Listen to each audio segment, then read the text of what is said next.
we say it all the time, like, how do we age better than our parents' generation? Because both of our parents, while, continuing to be active, have had healthcare struggles and issues that we're watching now, knowing what we know, doing what we do in our business, and realizing, the crap out of me. I don't want to be that immobile in my 60s.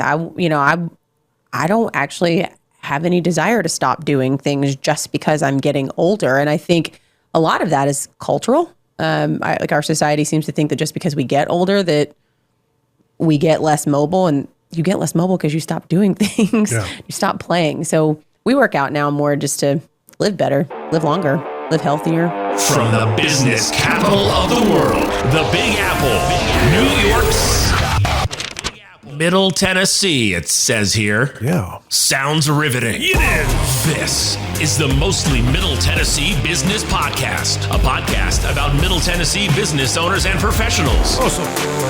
Mostly. That's right. Thank you, Mr. Matt Wilson of the Mostly Marketing Podcast, where I borrowed that moniker from him because it just made sense. It was known as What's Your Problem at one point, but we kind of stopped talking about problems. We started talking about Middle Tennessee business owners and professionals, entrepreneurs. We started having real conversations, and I figured it was time for a change and put that in the name of the podcast to attract more bees to the hive, because everybody wants to talk about Middle Tennessee these days with everybody's moving in. Yes, this is a video and audio podcast. You can check us out if you want to watch it and get a whole load of this while you're watching it. Go to MMTBP.com. That's mostly Middle Tennessee Business Podcast.com if you want to type it all out, but pretty much MMTBP.com should work. I'm your host, Jim McCarthy, with JimMcCarthyVoiceovers.com and It'sYourShow.co, where you can get a podcast produced like this. And today, if you're in a business with a partner, or you've been burned by a partner, or you're kind of, because partnerships have their pros and cons, but occasionally you find the right person to get into business with, it can work out. And today's guests are no different. Please welcome to the show Kat Bryson and Lisa Brantley from Seek Light Spa and Sauna in Franklin. Did I get that right? Seek Sauna Studio. Seek Sauna Studio. But we are more than just sauna. You do a lot of light. We do. We're kind of in similar businesses. We do a lot of lighting here too at J2. We do. Ours just go inside you. Yeah, your lights go inside and some people. Of our lights are invisible. Our lights go inside car washes as well as other things. But they put off color. So ours do not. Thanks for being out here. And you guys, it was kind of a cool thing because it's like validation for what I do. You reached out to me saying, "Hey, I want to be on." And not only did you hit me up and take up the invitation that I put out there to ask people on, but you were actually from Middle Tennessee. Correct. And a business here in Middle Tennessee, because typically I get people, "Hey, I want to be on your podcast. I love it." And they've never listened. And, they're from like Wyoming. So, and it's I'm not sure how that fits. What made you think? Did you see the title at all, or even listen to podcasts? I actually have a LinkedIn post that's ready to go about, if you want to be a guest on somebody's podcast, listen to the damn podcast. Probably listen to it. Know what you're getting yourself into. I know. You just said that like Christopher Walken in a way. Ooh. You're like, know what you're getting yourself into. It's crazy. Crazy. So you guys have come all the way down here from Franklin. I really do appreciate it. All the way. All the way. So far. Because we live in Where do you guys? Middle Tennessee. You live in Middle Tennessee. We do. Do you live around the area in Franklin as well? We live in Franklin. Yes, Nice. we actually, each of us live a mile in the opposite direction of the studio. Really? Yes, she's a mile east, I'm a mile west. Mile east and a mile. So you're kind of like us down here, where I'm literally, I could ride my bike here. Yes. And I do from time to time. Yeah, I do Good too. exercise. I joke that I just roll down the hill. Roll down there because you're going uphill. To get to the studio from my house, it's all downhill. Same. No, We're in a bowl. Yeah, We both have to go back uphill to get to our homes. We're in a what? A bowl. Wow. You're not originally from Middle Tennessee, though, right? I am not. You're She's from Texas. from Texas, and I'm from Mississippi, Texas. but somehow she thinks I'm more Southern than she is. Well, because I don't It's really really have an just my accent. accent. It's a right accent. There's a different kind of accent with Mississippi's more deep south, but I don't pick it up from you, Lisa. Just wait. Yeah. I'll say something. Bowl. Yeah. But Texas has a different accent. Texas has that twang, Yeah. that twangy twang. But Georgia has a twang as well. It does, but it's a deep South twang. Georgia's it's- a drawl. That's a drawl. That's like a syrup coming off the, I don't know, like the dog Oh, or me page. too. I like that That description. syrup. Yeah. Well, this went off the rails pretty quickly. No, we get to know each other. When did you move here from Texas and why? Oh, Kat. oof. Moved here in, when was that? I guess it was 12, 13 years ago. My ex-husband Right. got transferred. Oh, okay. So Enough said, I guess. yeah, that's what I was like, oof, that's a loaded question. So Mississippi to Franklin, Lisa. Actually, Mississippi to California to Franklin. Oof. Yeah. My goodness. There's also an ex-husband involved in my story. Well, hey, at least, 2 times a charm. Yes. Let's go with that. But I've actually been in the Nashville area since 2006. Okay. So I've seen a few more, probably 5+ more years of the changes and growth in the way Middle Tennessee has changed, particularly Franklin. It's crazy. Although I will say I went to Vanderbilt.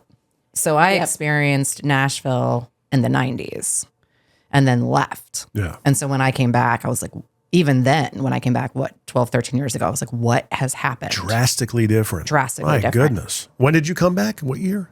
Oh gosh. So 2008, must have been 2000. Fall of 2012. Yeah.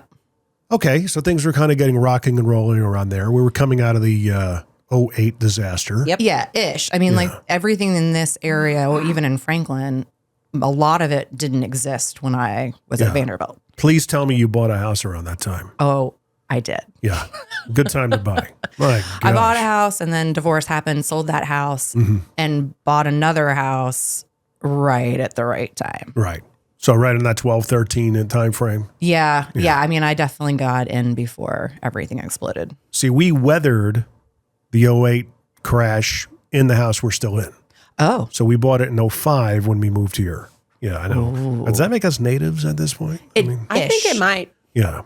I asked that on Facebook one time and I got completely eviscerated. Like, natives are people who born here, idiot. And I was like, okay. well, in the technical term, yes. Does this make me a Tennessean semantic man?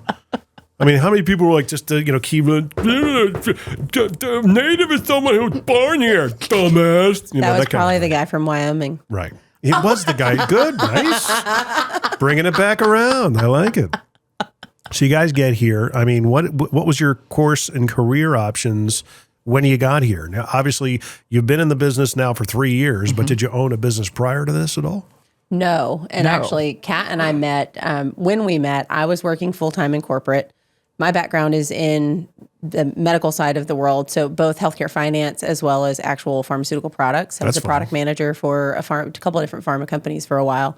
So when she and I met, I was working full-time in corporate. She was a full-time stay-at-home mom, and her youngest and my daughter are the same age. And so we actually met at a CrossFit gym. I was at the time one of their head coaches, recruited her to come work out with me. And that was kind of how our friendship started. Yeah.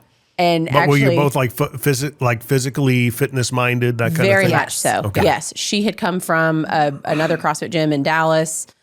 So we both were already very much bought into the wellness space from a personal standpoint. It was things that we were doing for ourselves already just to maintain health and happiness and wellness. Well, yeah. I mean, and we both grew up as athletes. Yep. I played in college. I mean, I played soccer post-college. So we were always in that vein. Yeah. Even though we were both doing corporate jobs. I was doing HR before I stayed home with the kids. So we were always dabbling in those things. And then she and I both, I stopped being a stay-at-home mom and started coaching, and became a fitness director at a big gym. She was a CrossFit coach. Yeah, I left my corporate job and was actually running a CrossFit gym for full-time for a while. And then when she went to the full-time fitness director job, she recruited me over to that big box gym. And so I was there with her. I mean, really pretty much after we met, We've been working together off and on. we've either worked together or we were we knew there was something here between Yeah. us that I'm like, this is going to be a friend for life. This is somebody, and our kids got along really well. And then we went through our respective divorces. And support each other through that. Yeah. So there was gosh, what a bonding experience. it really was. I mean, we were truly bonded pretty quickly after having met one another. And it was after one of the workouts that we had done together that we were sitting on the floor post-workout, both just drenched in sweat, exhausted. This would have been like 2013. This would have been like 10 years ago. Lamenting about life and where we wanted life to go, knowing that the trajectory was about to change drastically for both of us. And it was just kind of this pipe dream of, man, it'd be really cool to own a business together someday that was female operated, gave back to our community in some capacity. And we were like, what would that look like? Would it be a gym? Would it be a gym with a chiropractic office connected? And maybe we'd have a female chiropractor in there. We'd have female physical therapists. I mean, it was just, we were trying to figure out what this really cool wellness space would look like that gave back to the community and also allowed us to educate people on the things that we had been exposed to that were helping us significantly. So that's the dream. That was The dream formula. It was a pipe dream. I was Right. like, whatever. I don't think either of us really in that conversation. We were just like, oh, this would be amazing. It'd be cool. But we didn't feel like that was accessible to us at the time because, like I said, we both were about to experience some pretty drastic life changes. So fast forward, gosh, I don't know, probably 5-6 years at that point. We had both gone through our respective divorces. She was back working full-time. She, meaning Kat, was back working full-time in a corporate capacity and was starting to experience some health issues, and was on the phone with a friend of hers one day. I don't know why I'm telling the story. It's your story. because Because I know it. because she's alpha. Maybe. No, I was experiencing a lot of health issues. I was crashing and burning. I have a lot of health issues. I have high blood pressure genetically. I have an autoimmune disorder. I mean, you name it, I have probably experienced it. And I wasn't doing well. And a friend of mine was like, hey, if you can find a place in Nashville, and at the time there was only one place that does infrared saunas, I think that you would get a lot of benefit from it. And I'm usually a researcher. Usually I'm like, oh, like I need to look into this. I'm not really sure. I like to try things, but I like to know what I'm trying first. And in this capacity, I was just so over it that I just found the place and went the next day. Right. Got in an infrared sauna. First 30 minutes, I was like, I don't know what I just did, but I feel insane. Like I felt so good afterwards. And this place was in Green Hills and I live in Franklin. So for those of you who, that's a drive. Yeah. And so I drove every day pretty much doing it. And then I started dragging Lisa into it. And She calls me one day and I'm at the gym working out. I'm in the middle of workout. She goes, hey, what are you doing? I said, I'm at the gym. You want to come sweat with me? Like, did you not hear what I just said? I'm at the gym. I'm literally already sweating. What are you talking about? I'm like, What an this invite. is different. This is so different. Trust me on this. Not then many I went friends with her. call each other and ask that question. No. Hey, you want to go get a beer or Yes. something? You know, Yeah. go see a movie. Yeah. Hey, you want to go sweat?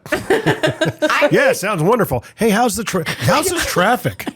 How do you like that traffic? You know, I really like the traffic. It's just, I love it that it takes me an hour to get 5 miles. It's wonderful. We were just having that offline conversation. Yes. This is the tangents we talk about in this in these podcasts. So we have a ton of construction happening out in front of our facility here at the J2 HQ. And probably about every 4 out of every 5 people, how do you like that traffic, that construction? You know, and it's like, I love it. it's amazing, man. I love that construction because it's just it's making my life so much more complicated, and that's what I need. I love to sit in my car going nowhere with it running. That's right. We really very much enjoyed the rebar we had to avoid just to get in. That was That's awesome. right. Yeah. It was a little obstacle course. Yeah. It was great. So you call her to sweat. Yes. Yeah, I call her. Well, yeah, I'm the adventurer. Well, that was the other thing. She said, she's the researcher. I am too, but I'm also very skeptical of things. She is the early trier. Oh, I love doing Oh, weird. you're an adopter. Oh, and early adopter. And I'm always the I'm skeptic. not an early adopter. I'm an early trier. So I think basically, that makes you an early adopter. No, adopter means you buy in then and you like continue to do it. That's not me. Okay. I'm usually like you're a dabbler. I'm a dabbler. Yeah. Oh, I like that. I'm a dabbler. So in the diffusion curve, you ever hear the diffusion, law of diffusion?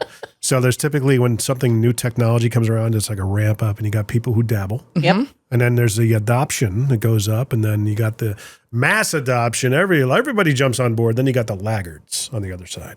Yep. And it kind of simmers out. So because she's the early trier I'm a dabbler. and a dabbler, because she's Now the we know. dabbler, and I trust her, and I don't trust a whole lot of people. True. If she says we should go do this, I'm like, she's probably researched. She's not going to it kill enough. me. Like, Yeah. I won't die. Probably not. Maybe not. Not But today. did you die? So then I experienced the same thing. And going into it, my issues and my reasoning for agreeing to go do this were very different from the reasons why she went to begin with. And to then experience the same level of, whoa, what did we just do? That's incredible. I feel amazing. My sleep was better. My mood was better. My athletic recovery was better.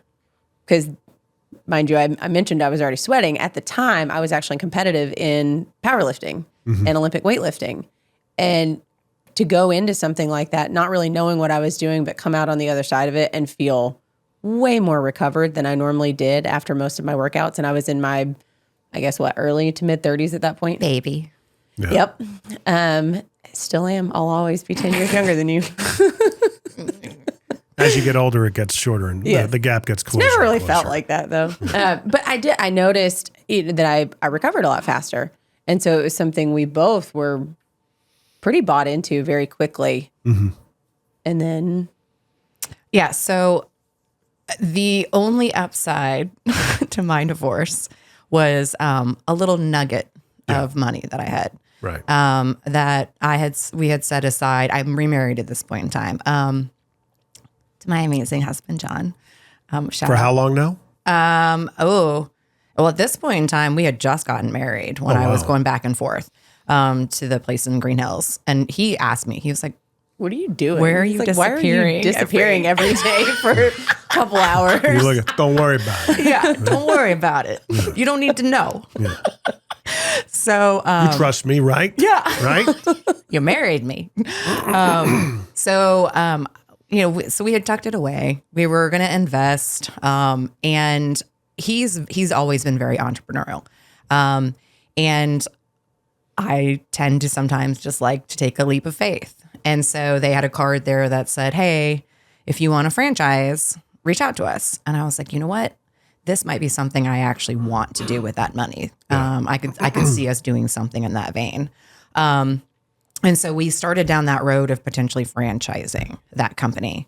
And we had hired an advisor, and we got maybe 6 months, 8 months into that process and realized, given my background and some of the other things that I wanted to do, some of the other services I wanted to offer and the way I wanted to offer it was different than the way they had packaged it, which is, from a business standpoint, great. No knock on them. I mean, everyone has their own business model. I just wanted to do something different. Right. And so because of that, it made sense for us to just Do your own thing. do our own thing. Yeah. And when I say jump off that cliff, we jumped off that cliff. Yeah.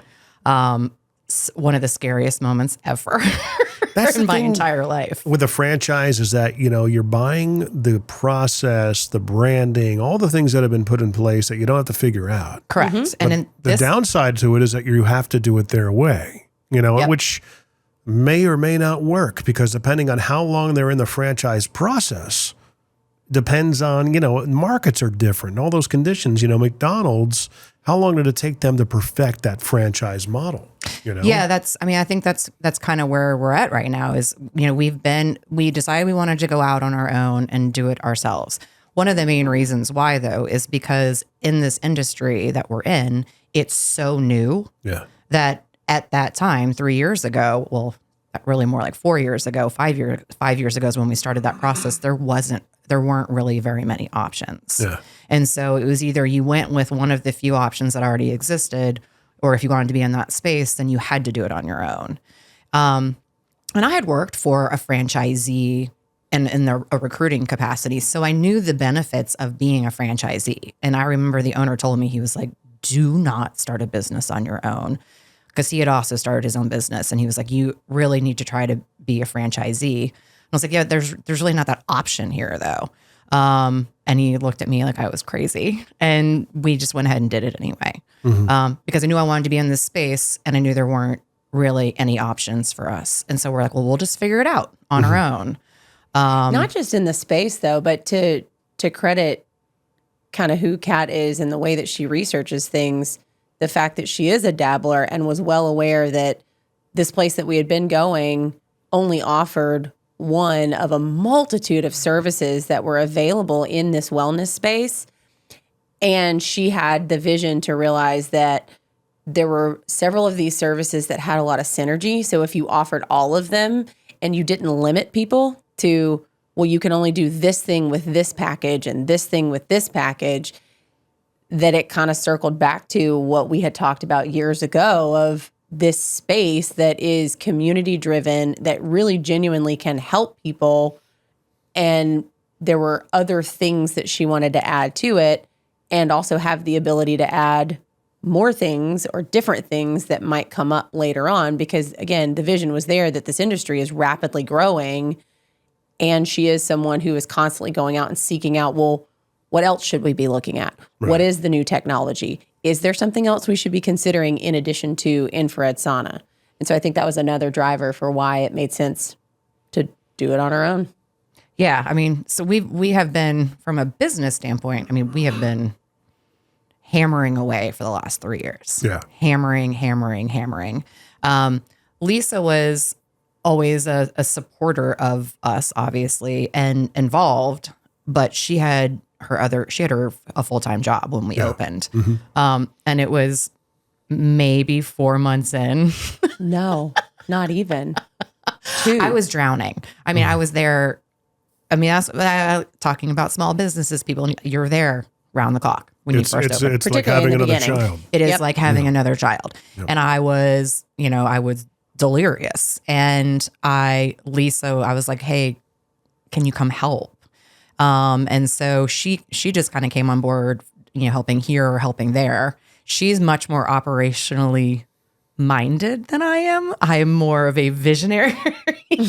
Head and heart. Yes. Like where I see things and then I need someone else to go actually figure it out. Like how do we actually put that into practice? Yeah. And so she came in and she was like, why are you doing things this? And I'm like, I don't know. I've never done this before. Like, do you have a better way? And she's like, I might. So she really helped us, lay out some of our processes from an operational standpoint. Well, so that's why we work so well together. But talking about, going into business with partners. Yeah. There was a conversation that was had amongst the three of us, her husband, John, and myself, when it came up of, okay, are we going to bring Lisa in a full-time capacity? And if so, what's the role? Because I knew from the get-go, this industry was a franchisable industry, obviously, because they had already been down that road and decided, franchising is not really right for us. We're going to do it on our own. And I saw from day one, this is a model that could absolutely be repeated. Yeah. You could franchise this business, but we have to get some things in place. You've got to have processes, procedures. First time I ever said SOP, she was like, what? Yeah. No, I knew what it was. I think I rolled my eyes. Well, I think I was it was more not here. We don't need SOPs here. This isn't corporate. I realize that. But if you ever want someone else to be able to repeat this model and do it the way that you're doing it, which I feel very strongly is, one of the best ways, then we've got to have these procedures in place. And so she and John and I sat down and had a very serious conversation where I was like, look, if we're going to do this, we have to learn how to separate business from friendship, which in all reality, you can't. You can't. I mean, we're all pretty enmeshed in one another's lives, but we do have to maintain some of those boundaries because it wasn't worth it to me to come on board from a business standpoint and a partnership standpoint if it meant losing my friendship with her and John. That was not something I was willing to do. So my advice to anybody, unsolicited, but here it is. If you're going to go into business with people from a friendship or even family standpoint, like there has to be some some parameters in place, some boundaries, legal, otherwise, so that you can maintain this is business, this is not. Does your garage door sound like this? If it does, it's screaming for help. Call Incredible Doors, 931-348-DOOR. We're making garage doors in Murray and Williamson counties work better, sound better, and, well, spring better. We just make them incredible again. Incredible Doors in Spring Hill. When your doors springs break, you need remote reconnections, opener installation, or just about anything to do with your garage door, go to IncredibleDoors.com or call 931-348-DOOR.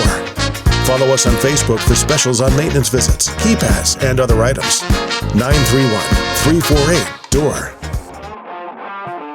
And that's really kind of how we got to a point of me coming on board full time. There's a lot of it has to do with personality as well. Mm-hmm.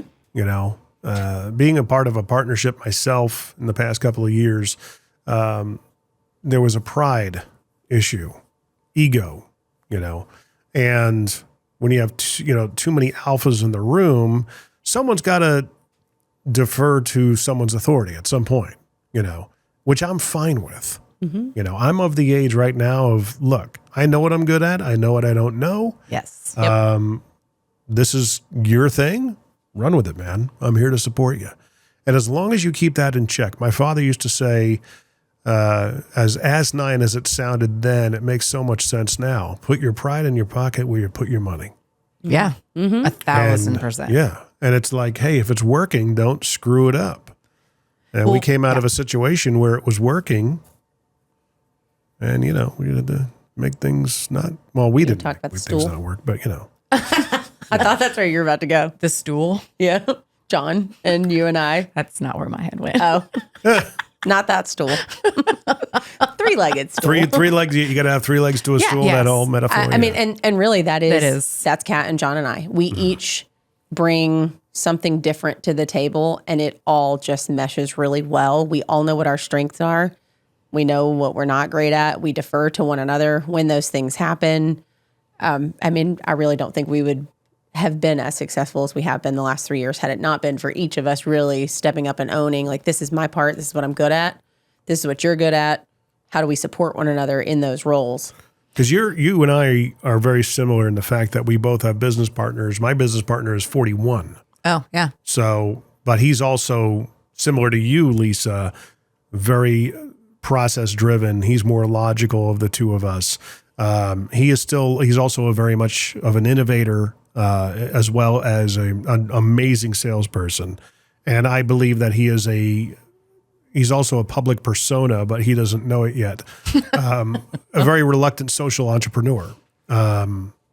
He landed his first TED Talk, which is happening next week, just by applying, not because someone twisted his arm, but there are people that apply over and over and over to get TEDx talks.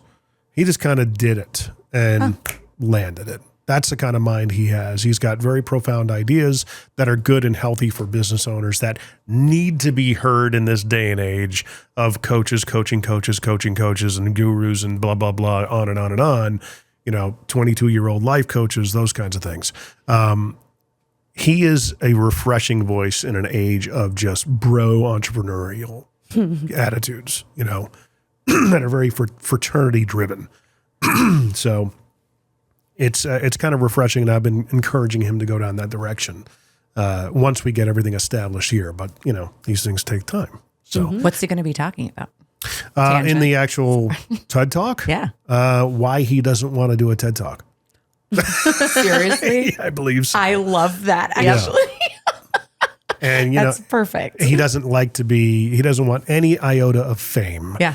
And I said, look, that's what makes you more appealing, because everybody that's out there speaking and just spewing nonsense and quite honestly bullshit from time to time is doing it for the cause of fame. The bigger my name, the more I show up, blah, blah, blah, the more money I make.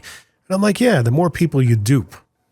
I mean, that's at the end of the day is what The more people you dupe, and then you have people, because Lisa and I have been in the fitness industry for a while. I would imagine you get a ton of that in that industry. You get a ton, and we we've seen it all. And I think the thing that, from a business standpoint is one of the big words for us is authenticity. Yeah. And if I think eventually, if you are in it for the wrong reasons, or if you are showboating and you're in it for a name, visibility, eventually people are going to see through that. They do. And authenticity in this day and age is spoken about a lot. A lot. But is it authenticity? It's like, right. Because authenticity and the word authentic has been bastardized over the last 20 years. Mm-hmm. It's like awesome. It has no weight. Yeah. Epic has no weight anymore. Authenticity and being authentic is just like, well, I'm just being real. No, you're not. This is the 5th time you've taken that video. Yeah. If you're trying to put something out on social media, then put it out warts and all. That's authentic. That's authentic. And that's what we do. Yeah. How many LinkedIn influencers do you follow that talk about, I literally think of one woman right now that puts stuff out there with these glamour shots or Glamour magazine perfect poses of herself with the makeup and the fan and blah, blah, blah. They're like, this is me, am I authentic? No, you're not authentic. That's posed. Yeah. It's posed. It's filtered. It's manufactured. Yeah. I will say, I think one of the reasons why I also gravitated towards our business is that you really can't be, well, you could, I guess, but it's harder to be in our industry and not kind of lay it all out there. You have to. Because of the nature of what we do. Yeah. We are literally, cleaning up people's sweat. All and day. it's real. We're in there. We're helping people navigate what's going on systemically with their bodies. We have people who show up in all sorts of different capacities. Yeah. And needing to be able to, navigate through that with them. You're really holding people's mental and physical health in your hands. Yeah. I would hope that you would be authentic in Yeah. the way you handle that. It's kind of dangerous in that sense, I think. Well, and I think that's one of the things too that sets us apart from other businesses that do what we do is we're not transactional. Because we are authentic, we genuinely care about why you walked through our doors. Why are you here? What are you hoping to get out of these services so that we can then tailor those services specific to what your needs are? Yeah. And it's hard to be authentic in that capacity if you don't actually care about people. I was going to say, we genuinely like people. Yeah. We had a new client came in this morning and I've been getting to know him this last week and I've enjoyed talking to him. And he and his wife are going on a trip and he's taking her on this really kind of unique trip. And it's nothing that he's interested in, but he's doing it because she's really passionate about it. And he came bebopping in today and I was like, when do you leave for your trip? And I said exactly where he was going and he looked at me and he goes, do you have notes back there? And I was like, no. No. What are you talking about? I don't think so. No, we're invested. Yeah, you intrinsically remember the conversation. We're invested in our clients. Mm-hmm. We've become, friends with them. We have relationships with them. It is a relationship-based business. Which is funny because the fitness business is very transactional. Can be. Yep. We've seen trainers of all sorts. Especially as the fitness director, you had some trainers that were purely transactional. Yeah. And then you had other fitness trainers that were helping pick up their kids, which is a little too far over. So that kind of runs all over the place. I don't know. I think that also in our business too, that also speaks to what there's also a fine line. Yeah. Because I think we sometimes bleed into what are the boundaries? Because we do get so invested in people and our relationships with them, and they tell us, some really personal things. You're a part-time therapist in a way. Sometimes. In some ways, yeah. And so then we also have to figure out. We've had to learn along the way, and I have a harder time at it than Lisa does Right. with some of the boundaries, and what is appropriate and what's not appropriate. And we would love to go hang out with some of our clients afterwards, after hour, because but then it's like, well, what happens then when you're in the studio? Yeah. Yeah. So just, I don't know. We've been having to navigate a lot of things that I never even thought about 3 years ago that would have never even crossed my mind before being a business owner. Right. Why would I have ever thought about that? It's crazy. It's even, getting back to the fitness space, can we stop with the cameras and the filming in gyms? I mean, not that it bothers me because I don't go to the gym. But I see these videos of people getting annoyed of people walking in their camera shots of other people at the gym, in a public gym, people in the background and stuff like that. I'm like, what are you guys' thoughts on that? It annoys the crap out of me. Well, there are some studios that I know of, because again, we're in and out of this world. There are some studios that, really rely on social media for their marketing. Oh, sure.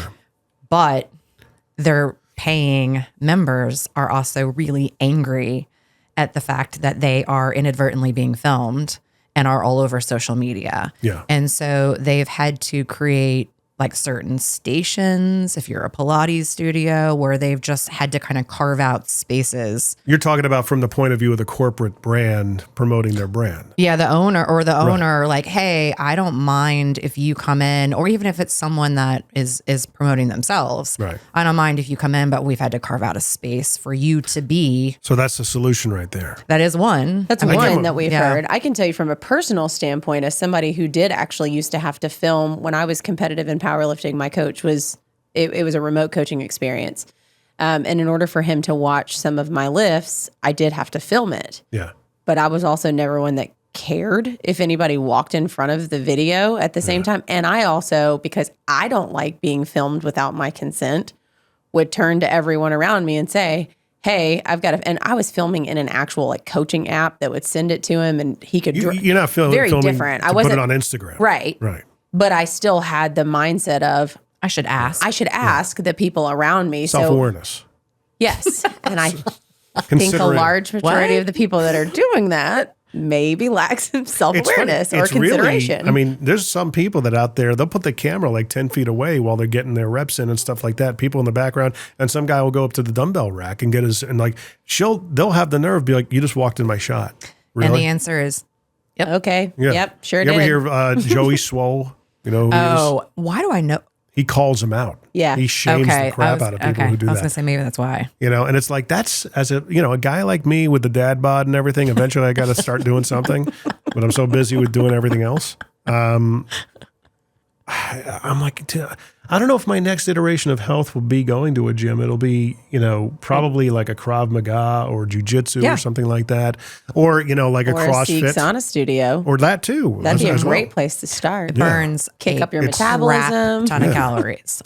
Sweat without actually working out. You burn up to 600 calories. You're speaking my language right now. My goodness. You literally can sit there. Cardio. You can sit there or lay there and burn up to 600 calories. And you're burning fat too. For as low as for as low as $50 a session. There you go. Or $89 a month for 3 sessions. That's true. And you can use the How many sessions, does it take? $89, will that get the job done, or what do you suggest? It depends on what your goals are. Yeah. That's why we have 4 different levels of membership. Mm-hmm. We offer both memberships and packages and single session drop-ins. So we really tried to make sure that in any capacity that somebody wanted, accessible. It was accessible. Memberships, are for those folks who they are committed. They're coming in. They know that this is something they want to do consistently over the course of a month, and they don't want to have to pay a single session drop-in rate every time. So they commit to that auto pay every month, 2-month minimum. And then because within that, we have the 4 different levels, it really, again, just depends on how often you think you're going to be there. The benefits of infrared sauna are cumulative. So the more you do it, the more benefit you get. We explain it that way a lot to folks, the same way that a lot of people would explain the gym.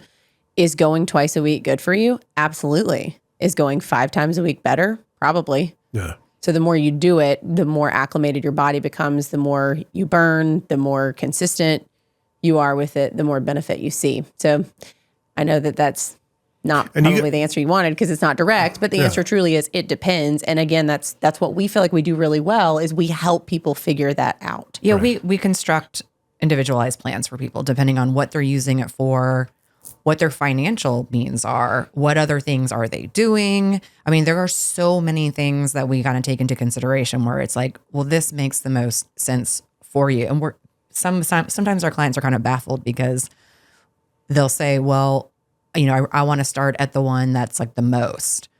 And then we literally look at them dead in the eye and say, are you realistically going to come that often? I know you feel gung ho right now. You're super excited about this. But the last thing we want is for you to be paying for something you're not going to use. And then you become resentful. And then this doesn't work for you. Like, that doesn't make sense. We don't want that for you. We don't want that for us. And then you cancel and you don't use it anyway. Yeah, because it's fatiguing after a while. Yes. But are you guys still working out like you normally did? It's changed. Okay. Because we're old. No, you're Well, not. I'm old. You're not Older. old. You are not old. We're older. We are older. Sounds better. Neither of us are We are competitive. more mature. We are Yes. we are on the level of age that we're at. That like a video game. Yeah. We're seasoned. Yeah. Did we say our age? No. already?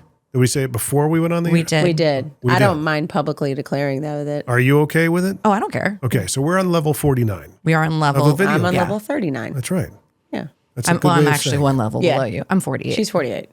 Son of a... I know. She'll be 49 next year. yeah, She's not quite a full 10 years You're a older than me. 76er. I am. I'm a 76er. My wife is the same. So. Oh, yeah? Yeah, she just turned 48. So. Yep.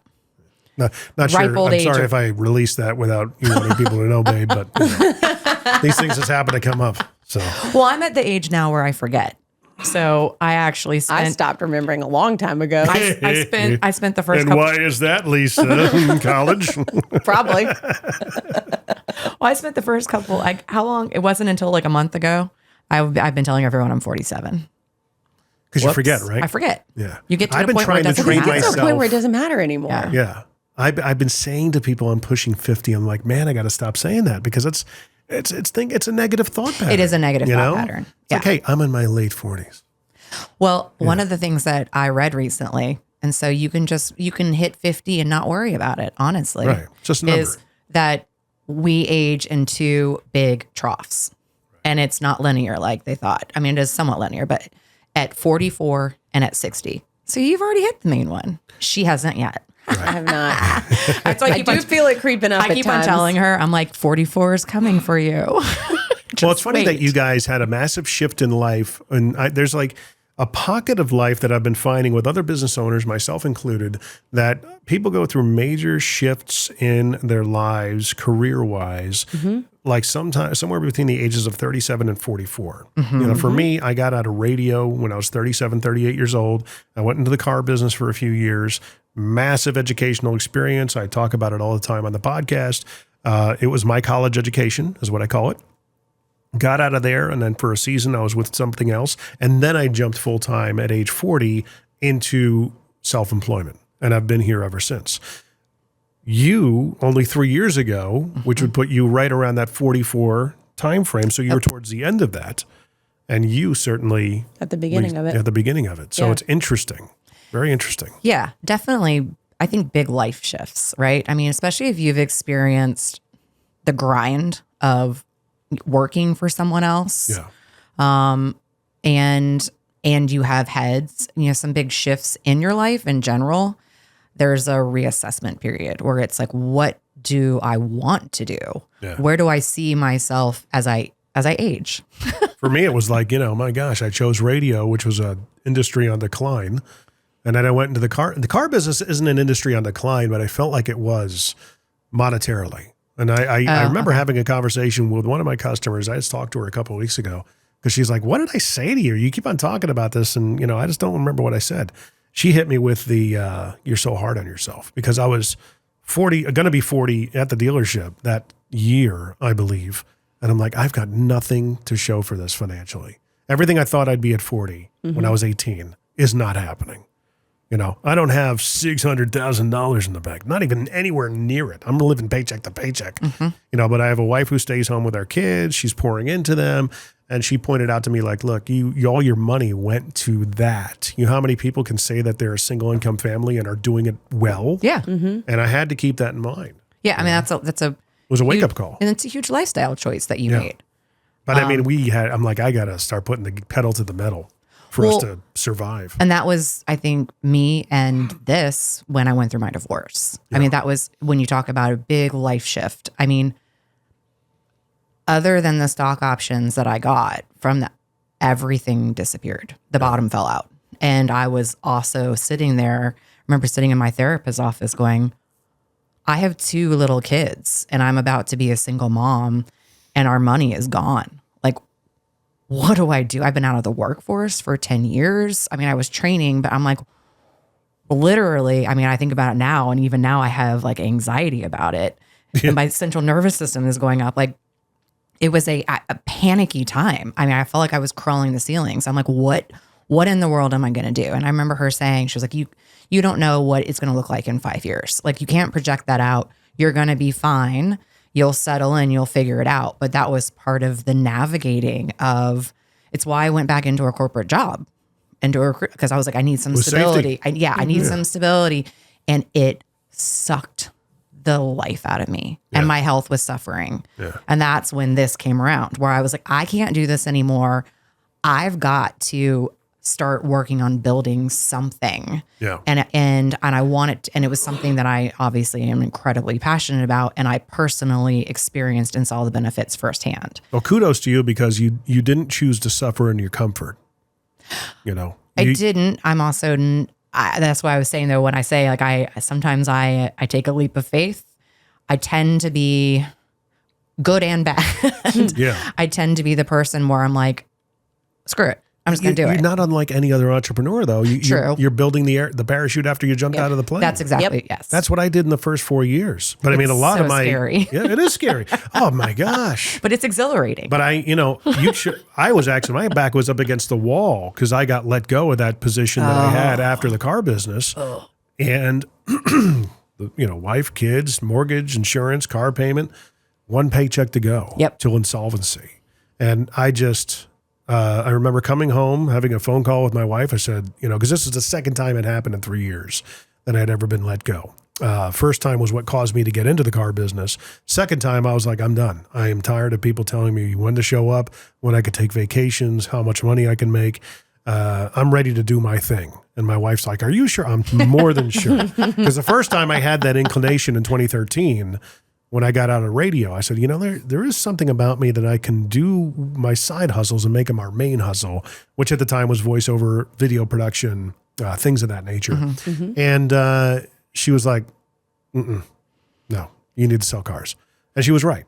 But this second time around, I was like, no, we're doing this. And she goes, why don't you just at least if I look for a job, I'm planning to fail. Yeah. This is a burn the ships moment. Yeah. I said, either it's going to work out or it'll work out. It'll work out. That's what I said. What about Disney World? We had a planned a trip to Disney World that May. What happened to me? What happened in 1st of March? What about Disney World? We're going. How are we going? I don't know, but I'm telling you right now, we're going. Yep. Not only did we go, we had a trip planned for a week that was very inexpensive. It was almost from God, but I managed to turn it into a 2-week trip, where we also got to go to South Florida. Kids got to see the Atlantic Ocean and have like a Florida beach vacation while I worked because I sold a job down there. Oh, perfect. And it was a write-off. So the whole trip was a complete write-off. That's amazing. Yeah. And it was just like, look, it's just when you just pull the curtain back and it's going to be all right. Yeah. I mean, it definitely, I remember saying to John, my husband, I was like, our advisor who we had hired was, said, if you can get the people in the door, then this is a profitable industry and a profitable business. Yeah. And I was like, I will claw my way there.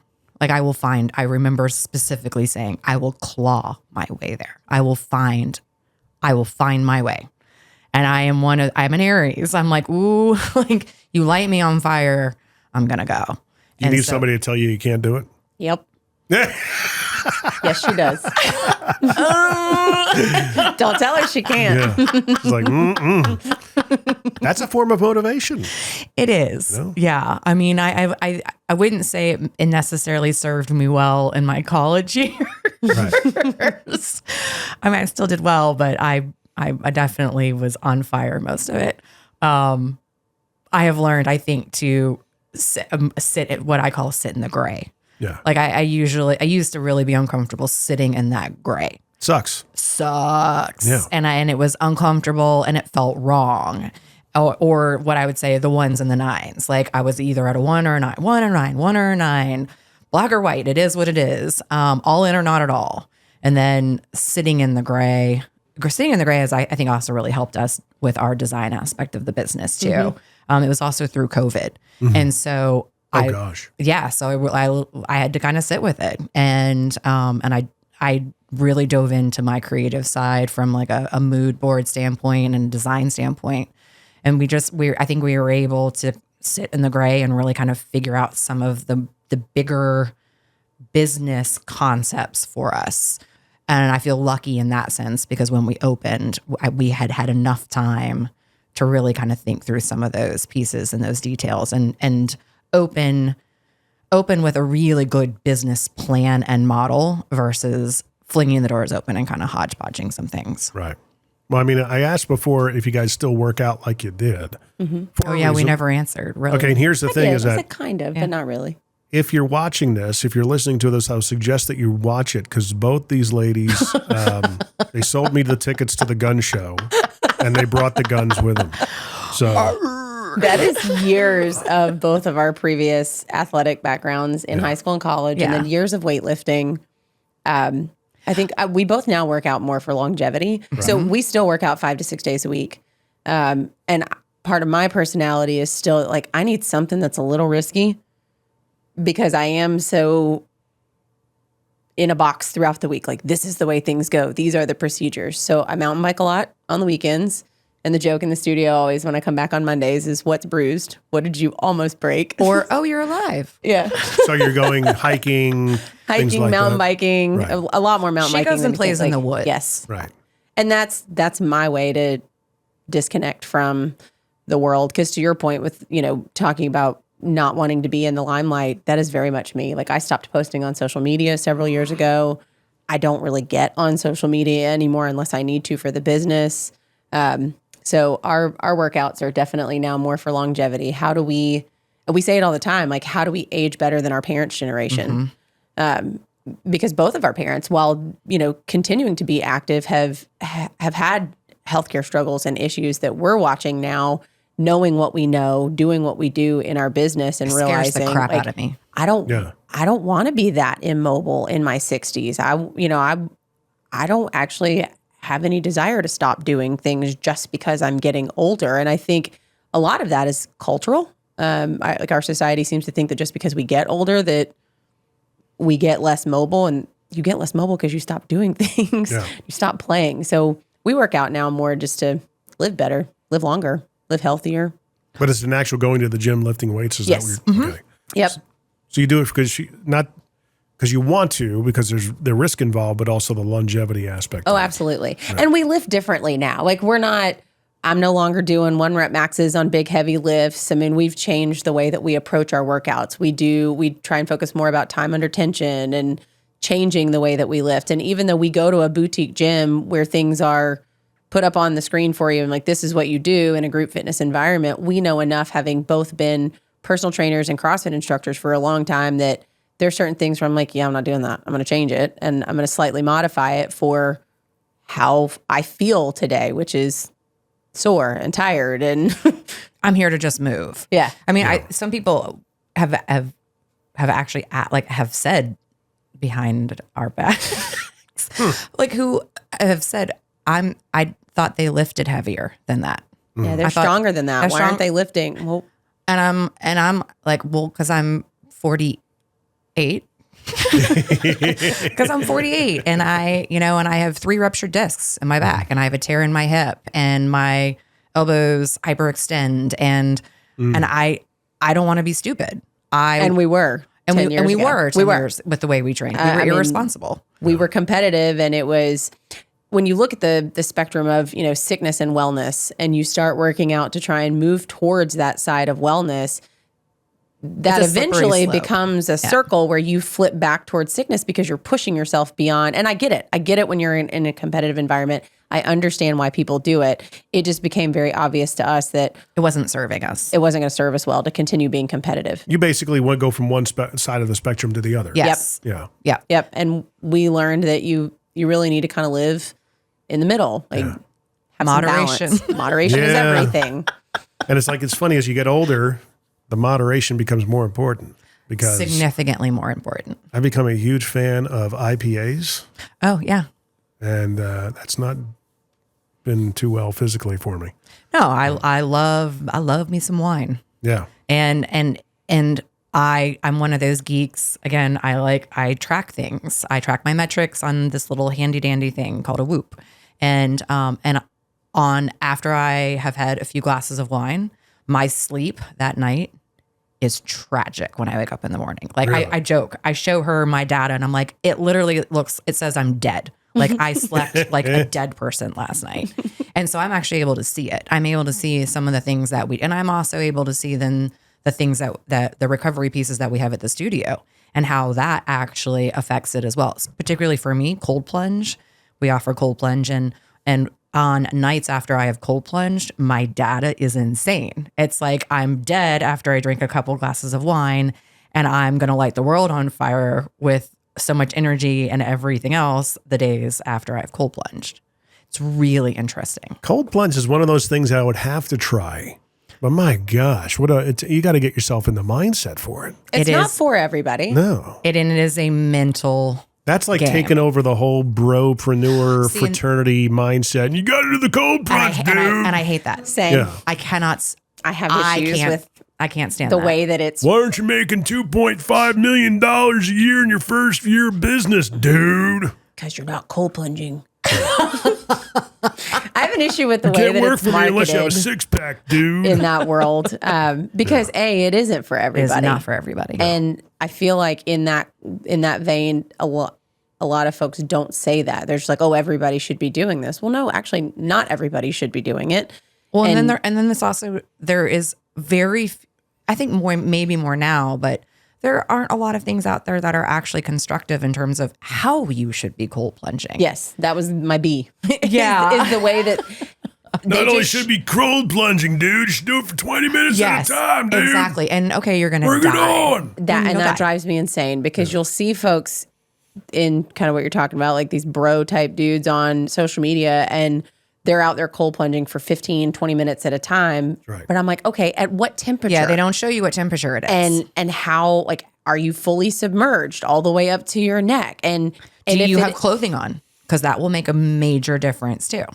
So is it better to do it like with a bathing suit? Or? You want as much skin exposed as possible. Okay. So in our studio in particular, if you would like someone to coach you, we do require that you wear a swimsuit. Right. Because, We always joke about that. we do. We joke You about get people that are kind of like, all right, come on in. Like, okay, hello. No, we're pretty careful Here's about Mr. telling F. them. if you want coaching, got to wear a swimsuit.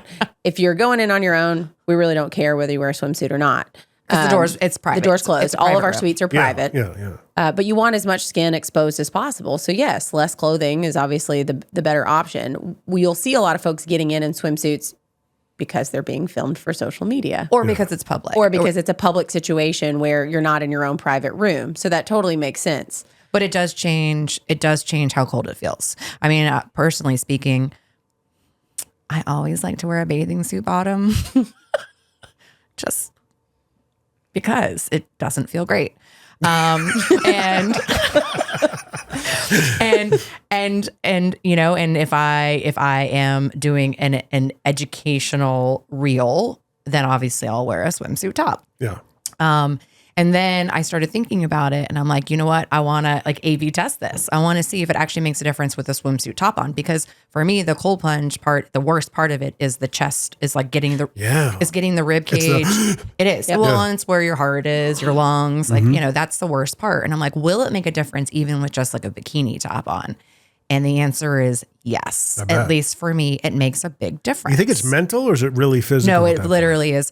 It Really? is. I mean, we have toe koozies, literally neoprene sleeves for your toes, because it makes a difference. Because we've had some people, whether they have Raynaud's or they just have super sensitive extremities, if they don't wear them, It's incredibly they painful. won't get in. It is so uncomfortable that they won't get in, but they want the benefit. And obviously they're going to get a benefit systemically, but they need to be able to get in and it not be so uncomfortable through their feet that they can sit for the appropriate amount of time for them. Because the feet are the first to go and get the most painful. Well, and the blood vessels are so small, and it's the furthest away from the heart, right? So it's the first part of the blood to get pulled out. Your hands and feet. I mean, those extremities, blood is being pulled. As soon as that constriction Rapidly. happens, everything is being pulled away from your extremities towards your core to try and preserve your vital organs. To keep you alive. If you're the kind of person, like, if I get into a pool, depending on the temperature and, We talk about this all the time. are you that, if you have to ease yourself in. Are you a creeper? Are you Right. a creeper or are you a cannonballer? Well, I'm a creeper for a whole set of other reasons. But yeah, you pool. jump in? Is that the kind of person it's designed for, you No, think? It's both. I'm a because creeper. She's a creeper and I'm a cannonballer. Okay. So Our approach to cold plunging Is very different. So you're able to still, like, you put your elbows do. and you do the Arnold's. I'm going to get the Yep. tricep workout. I do, and the and I lats. ease myself in. And for the first 2 minutes, I only sit to here because I'm like, there ain't no way I'm getting in further than that right away. And she, just for those who aren't watching, she Oh, motioned sorry. right around below the cage. chest. Yeah. Rib cage, yeah, rib cage. It's the depth of our tub. So it's where you naturally sit, is where it rises, and that's where I stay for the first 2 minutes, and then I make myself most days get in further. Whereas if Lisa does not get in all the way at the very beginning, I won't. She won't I won't get in the rest of the way. because she's a cannonballer. Like I got to just get in. So my approach, I step in and I fully submerge up to my chin. Right away. Right away.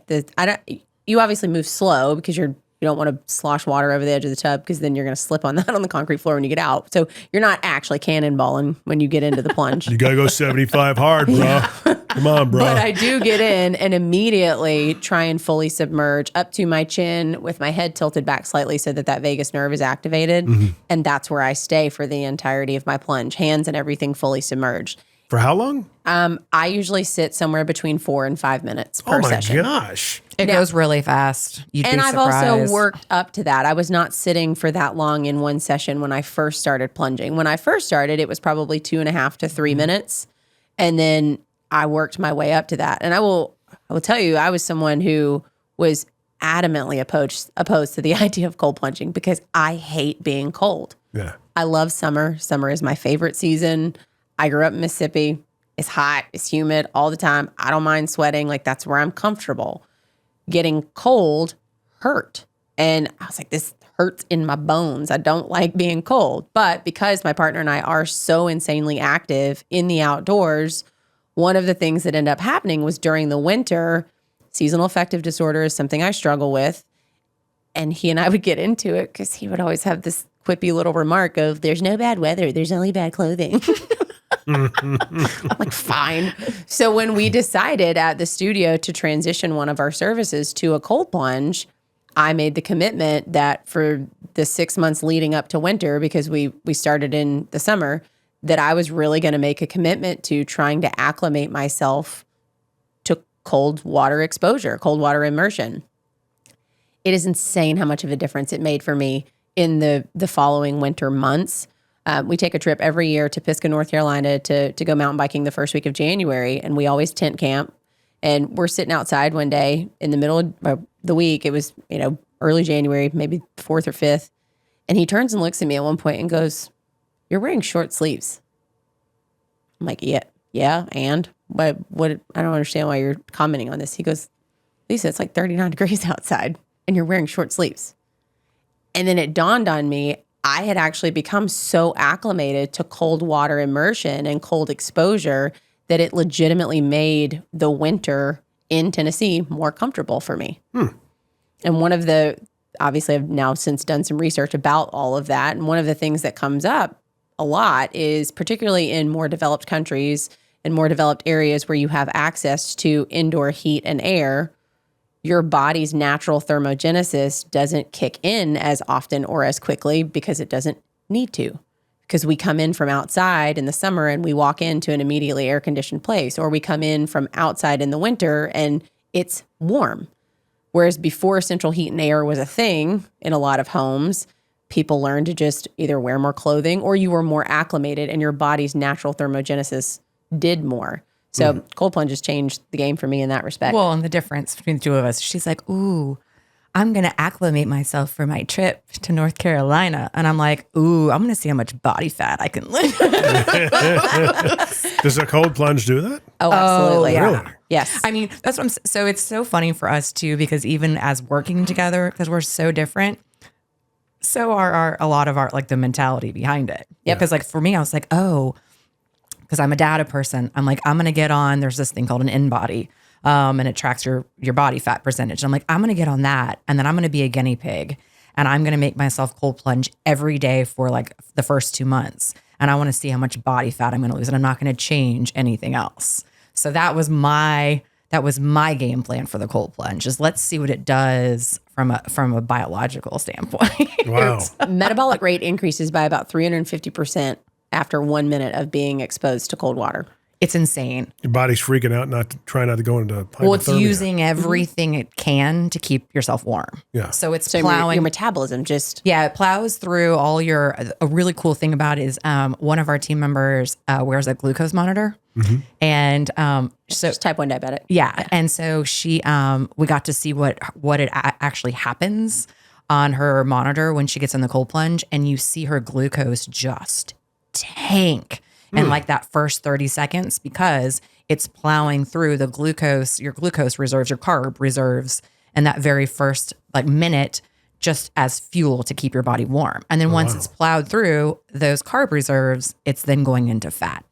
And it's pulling the energy from the fat to keep your body warm. Wow. So it is a massive fat burner. So that's why I was like, ooh, let's see. I'll be a guinea pig. Let's see how much body fat I can burn off. And what were the results for you?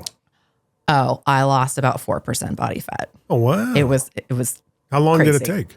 I guess I did it for 2 months. Yes, that was over the Yeah, course of 2 months. Yeah. That's quite a substantial. Yeah. And another client of ours and myself, we both lost like 1 to 2% just in a month. And for you without guys, that's a changing big deal. anything else. It was a lot. When you already sit a little bit leaner, trying to burn more body fat without losing muscle mass too. I Yeah. mean, that was the other thing. She didn't really lose any muscle mass. No. Yeah. Now, getting into expansion and scaling your business, you're 3 years in. 3 years in. And I say that a lot of businesses, you're not going to really know if it's got wheels, if it's got legs, you're getting a traction. It's typically about the 5-year mark for a lot of different businesses, ours included. But you're kind of already there. I saw you've got a lot of different traffic and stuff like that. You're doing really well, but you're still, half to 3/4 of the way down the runway. Has the plane left the runway yet, do you think? Proof of concept. Yes. Yes. And I think partly for us, the reason why it's maybe a little bit earlier is because we did hire an advisor before we actually ever even opened. Right. And we just kind of happened into it. It wasn't necessarily our plan. He kind of morphed into this business advisor of ours, and he has opened so many brands. I'll give him a shout out. Yeah. Go ahead. Yeah, his name's Alan Thompson. He's amazing. I've heard of him. He helped with all the Alan's awesome. Gigi's cupcakes. All the Just Love coffees. He's an amazing man. And I feel very fortunate that we were able to partner up with him for him to really guide us before we opened our doors. And he made sure that we were really buttoned up in a lot of areas that we would never have even thought about. We're really lucky in that sense. And so when we opened our doors 3 years ago, we were already, I think, ahead of probably a lot of businesses that are just kind of flying by the seat of their pants. And then since then, we also hired a franchising company, one of the best actually in the United States. And they've opened hundreds and hundreds of brands. And they really make sure that, and it was a year-long process for us. I felt like I was in school. I mean, Yeah. it was like college. I bet. We were in school for a year. And it's a totally different business. I mean, That's smart. you run your brick and mortar, and and Lisa and I were continuing to run the brick and mortar, and John's doing a lot of the marketing stuff and everything behind the scenes, and we're still learning, and we're still really kind of fine tuning that. And then this whole last year, in conjunction with that, we also are learning everything over the course of the year, what it means to be a franchisor. So, because again, I have this fear. I don't ever want to be in business, and I don't ever want to have a franchisee and not have them be successful because I will not sleep at night. Like that's just kind of how I personally would feel sick to my stomach. And so I like to make sure that I have turned over all of the stones, that we know what we're getting into, and that we are incredibly buttoned up. And so now that we've gone through this year-long, what I would call like franchisor school, and operations manuals and everything else, we have things in place now as we're launching the franchising side of our business. We're now legally able to offer franchisees. We actually have things in place that I know that some other businesses don't even put into place until 2 years after they already have franchisees. And so, yeah, we're definitely there. From an operation standpoint, we've worked our butt off these last few years, fine tuning all of those things. I bet. And that's not to say that there aren't still things that come up. Well, they're always going to come up as a business. You're constantly, if you're not learning every single day, you're not learning and growing, there's something wrong. When you're green, you grow, and you're ripe, you rot. Yeah. Yep. There's actually the first iteration of this podcast was based on, it was called "What's Your Problem?" It was based on "It's Always Something." Yeah. It really is. You're always, and if you're not learning from it, and if you're not learning from your clients, if you're not learning from your team members, and once we get franchisees, if you're not learning from your franchisees, then you're wasting valuable resources as a business. Right. You're not Even advancing. McDonald's and Amazon is still learning. Always. as they should be. Right. Yeah. When So- they stop learning, that's Is when it a there's matter of problem. attracting franchisors at this point for opening new, or do you want to hub and spoke it for a season? Opening up different locations to serve other areas and So stuff like that. franchisees is Right. we are the franchisor. We are the franchisor, Yep. franchisees. And the reason why we chose to go down that road is because scaling a business like this is expensive. And, from a company location standpoint, we didn't have the resources the manpower either. physically to split us between two locations and try and run two different company locations.